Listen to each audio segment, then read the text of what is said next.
everyone, welcome to another Anime Kingdom review. See by the title below, yes, this is on episode 2 of High School DxD Hero, and shit, yes, thank you for this episode because I have been waiting for a long time to talk about High School DxD. Obviously last week, episode 1, I was not able to make my video. If you haven't been up to date with my Facebook and Twitter, I just had a lot of things going on with school, projects and papers. It's finals time, so I ended up falling behind. Instead of having to just continuously try and catch up, which would make everything more late, I decided just to skip all last week, and that is of course why my episode 1 review was not up, and instead we're just skipping straight to episode 2. So sorry about that if you're wondering about episode, what happened to my episode 1 review, but that is pretty much the reason. But yeah, like I said, I've been waiting to finally talk about High School DxD Hero. Episode 1 was awesome. We're not going to talk about that, obviously, because you're not here for that. You're here for episode 2. And I got to say, one of the main things I always love about High School DxD is how one moment it can be, like, so serious. And it's got that, the whole shonen kind of feel and everything with him. Action, fighting, and everything. It's like seriousness. It's like, holy shit. And then the next moment, it just goes completely just hilarious, perverted awesomeness that is, of course, Kyoto Issei. Beginning, obviously, we saw he's trying to make it so he doesn't have to go the Juggernaut Drive, which of course he has to put his conscience into the Sacred Gear. And we got to see like a whole bunch of the different the people who used it before, and we saw practically every single one of them was pretty much like, I don't know, not really all there. They're pretty much just dead in the, like, they're brain dead, pretty much is what it looked like, or in comas or something. It turns out there's only 2 people, or from what we know and what we've seen in this one, 2 that are still kind of okay, as their consciousness, are still in there and everything. And that is Alicia, I think her name is, and Belzard, I think. Overall, these 2 are supposed to be like the strongest male and the strongest female possessors that they've ever had.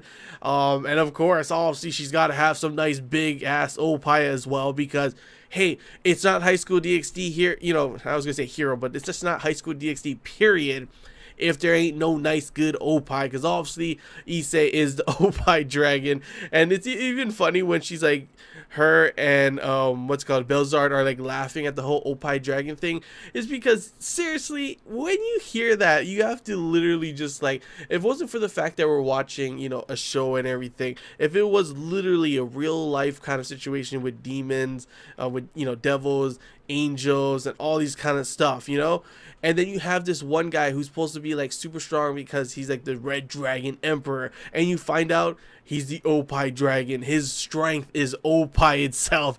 Literally, you would not be able to take that seriously. And it's always so funny when people end up kind of encountering and like, what? But of course, she was all fine with it. She was just literally laying her Opie all out there for Issei to look at. But of course, we end up seeing he opens a little, with the key, opens a little chest thing. And that's supposed to be his potential, which ends up somehow escaping. And, he has no clue, but we can obviously see what's going on with his potential is obviously, transferring from person to person around him and literally having them turn into perverted opie zombies is pretty much. We only got to see 2 occurrences, obviously, with his friend, and then of course that one guy at the train station, which I gotta say is, I feel sorry for the guy, because once he comes back to his senses, he's probably in a lot of trouble, and he's probably gonna be super like, what? I didn't do anything wrong, it's not his fault. But unfortunately, Kyoto's Issei's his potential obviously kind of ran loose a little bit. That was the only parts we saw, which is kind of surprising. I thought it was going to be continuously hopping from person to person throughout the episode.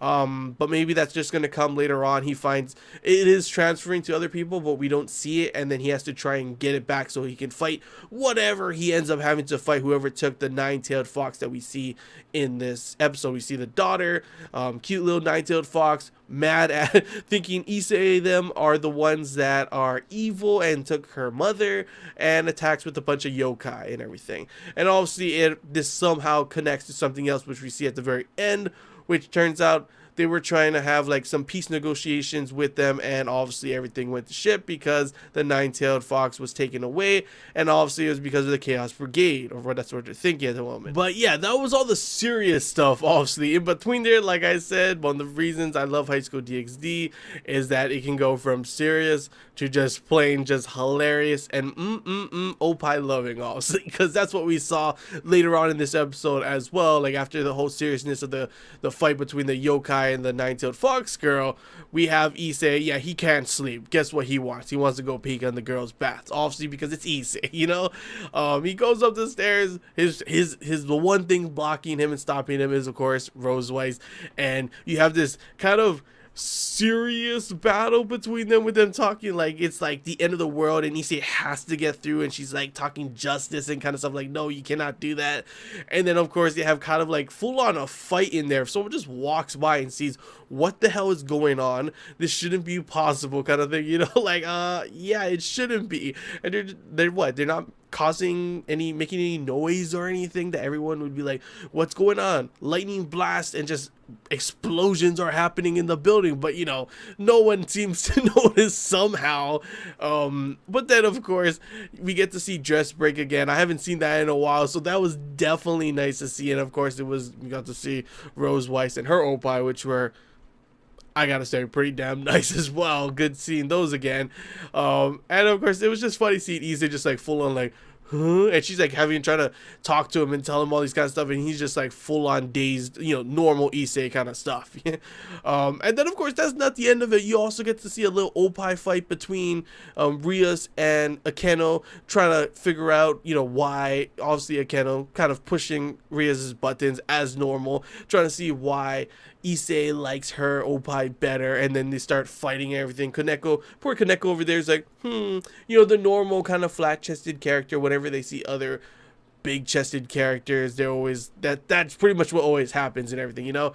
But yeah, that was some nice fan service, not gonna lie. I always enjoy looking here and there for the fan service. The action parts, like I said, were okay, nothing too serious. The only part was during the whole yokai fight, and that was okay. There was nothing too much about that, but after that it was just a seriousness, talking about, you know, the Chaos Brigade and everything. And pretty much obviously the next episode, as you saw at the very end, with the whole ending on a serious note, obviously, was pretty much now it's they're probably going to have to encounter whoever it is that kidnapped the Nine-Tails Fox woman and, you know, save her. That's pretty much what's going to happen. And along the way, it's probably going to have something to do with Issei and his potential, because I mean that's definitely not the last of it. So we're probably going to see a bunch of other people act like perverted opie zombies as well. So that should be enjoyable. That should be funny, because as usual, that's how High School DxD. You got the comedy, you got the action seriousness, awesome, and then you got the fan service goodness.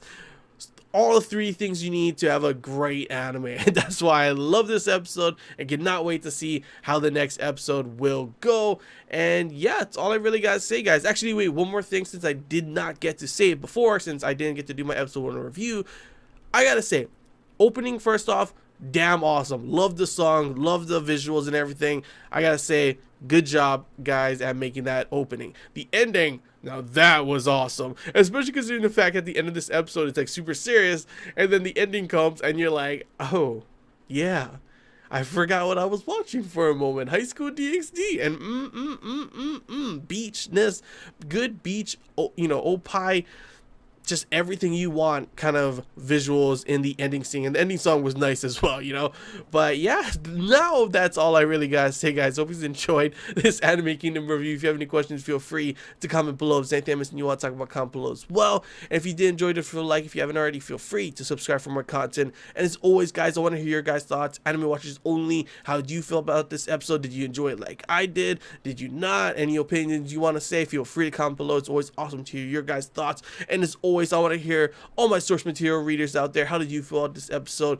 Has it been adapted? Because I remember when episode 0 first came out, there was like a lot of good expectations for it to be adapted really well. So I know, How has episode 1 and episode 2 been adapted fairly well? Has there been a lot of things taken out? Obviously, without putting any spoilers. If you want to put spoilers, like I always say, do the whole skip 4 lines thing to make it so you have to click read more. Someone clicks it, that's their choice, that's their fault. They can be spoiled then. But I don't want to be spoiled, and I'm pretty sure a lot of other anime watcher onlys don't want to be spoiled either. So yeah, that's all I gotta say, guys. So till next time, see ya.